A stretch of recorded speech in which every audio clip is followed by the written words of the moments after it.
அன்பு நேயர்களே, தினம் ஒரு மருந்து என்ற அடிப்படையில் உடல் ஆரோக்கியமாகவும் இருக்கவும் பக்க விளைவுகள் இல்லாத உணவு முறையில் அடிப்படையில் மிக எளிமையான முறையில் பயன்பெற வேண்டும் என்பதே எனது குறிக்கோள். ஆனால் உங்களுக்கு இப்பொழுது நான் சொல்லுவது என்னவென்றால், ஒவ்வொருவருக்கும் இந்த பாதத்தில் எரிச்சல் வரும். பாத எரிச்சல், பாதம் குத்தல், இதை போலலாம் வரும். கால் பாதத்தில் பாருங்களேன், சில பேருக்கு எரிச்சல், குத்தல், மதப்பு இதெல்லாம் வரும். இதெல்லாம் யார் யாருக்கு வருங்க? நல்லா யோசனை பண்ணி பாருங்கள். அது நம்ம ப்ளட் சர்க்குலேஷன் சரியில்லைனா வரும். ஒன்று வெப்பத்தினால, உடல் சூட்டால் வரும். ரெண்டாவது இந்த செக்யூரிட்டிலாம் வேலை செய்கிறாங்கல்ல, அவங்களாம் நின்றுக்கினே வேலை செய்வாங்க, அதனால் அவங்களுக்கும் வரும். அதே போல் நீங்கள் பார்த்தீங்கன்னாக்கா, இந்த காவல்துறையில் வேலை செய்கிறவங்க அவங்களுக்கு வரும். இதே போல் இந்தமாரி வெப்பத்தினால வர்றதுலாம் நம்ம என்ன செய்யணும், சிறுநீரக பிரச்சனை, சுகர் நோய் உள்ளவர்களுக்கு இது நிறையா வரும். அதனால் இவர்களுக்கு அந்த பிரச்சனை போகணுன்னாக்கா நம்ம எளிமையான முறையில் என்ன செய்யணும்னு பார்க்கணும். அப்போ நம்ம உடம்புல நம்ம சூட்டை குறைக்கணுங்க. அதாவது வைத்தியனை கொடுக்குறத வாணியனை கொடுன்னு சொல்லுவாங்க. இப்போ யாரும் அதை செய்ய மாட்டாங்க, ஃபாலோ பண்ண மாட்டாங்க. அதனால் நம்ம என்ன செய்கிறோம், ஒரு ஆயில் பார்த்தாவது எடுக்கணும். எண்ணெய் தேய்ச்சி தலை முழுவினா யாரும் தலை முழுவ மாட்டாங்க. உடல் சூடு குறைந்தால் இதெல்லாம் வராது. அதனால் அந்த அடிப்படையில் நம்ம பார்க்கணுன்னாக்கா என்னன்னா, ஒரே ஒரு இது தாங்க, இந்த கால் பாதம் குத்தல் இதெல்லாம் இருக்கணுன்னாக்கா நம்ம என்ன செய்யணுன்னாக்கா, நோய் நொடி இல்லாமல் இருக்கணும்.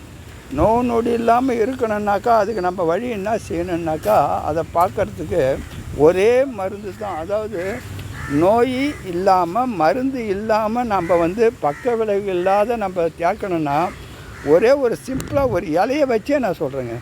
மருதாணி இது இல்லைங்க, மருதாணி.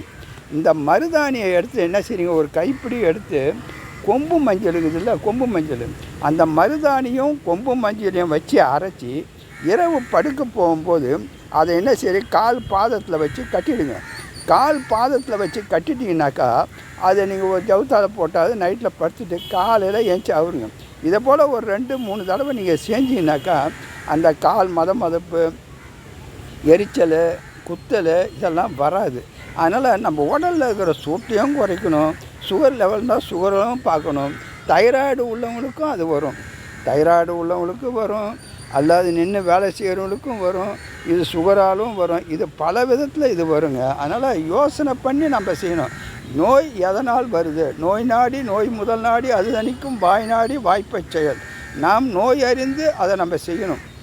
ஒவ்வொரு உறுப்புக்கும் ஒவ்வொரு வேலை கொடுக்குறா போல் ஒவ்வொரு நோய்க்கும் நம்ம எதனால் இந்த பாத எரிச்சல் வருதுன்னு சொல்லிட்டு நோயை ஆராய்ந்து அதன் பிறகு நம்ம மருந்து இல்லாத நான் சொன்ன போல் இந்த மருதாணியும் மஞ்சளையும் நீங்கள் போட்டு செஞ்சிங்கன்னா உங்களுக்கு ஈஸியாக இருக்கும்.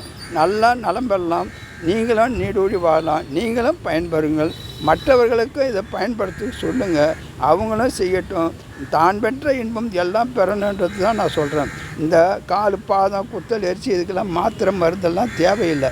இதெல்லாம் நீங்கள் என்ன செய்கிறீங்க, நான் சொன்ன இந்த 2 பொருளை வச்சு நீங்கள் செஞ்சீங்கன்னா உங்கள் உடலும் நல்லா இருக்கும், உங்கள் உள்ளுறுப்புகளும் நல்லா இருக்கும், கால் இரத்த ஓட்டங்களும் சீராகும் என்பதை சொல்லி நன்றியுடன் தெரிவித்துக் கொள்கிறேன். நன்றி, வணக்கம்.